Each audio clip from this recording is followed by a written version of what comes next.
جس طرح ایک باپ اپنے بیٹے کو نہیں بھولتا، اسی طرح خدا بھی اپنی مخلوق کو کبھی فراموش نہیں کرتا۔ وہ خدا جو ہمارا رب ہے، جو ہمارے لیے ہر طرح کے وسائل پیدا کرتا ہے اور ہمیں زندگی کے نئے نئے مراحل اور نئے نئے تجربات سے گزارتا رہتا ہے، بلا شک و شبہ ہمارا دوست ہے۔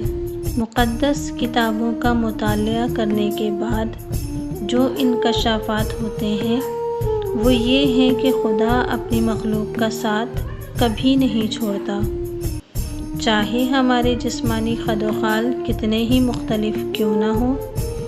نسلی سلسلے کی طرف جب تفکر کیا جاتا ہے تو ہم یہ دیکھتے ہیں کہ تخلیق ایک پروگرام کے مطابق عمل میں آ رہی ہے۔ جب ہم زمین ماں کے پیٹ میں کوئی بیج ڈالتے ہیں تو وہ بیج نشو و نما پا کر ایک درخت بن جاتا ہے۔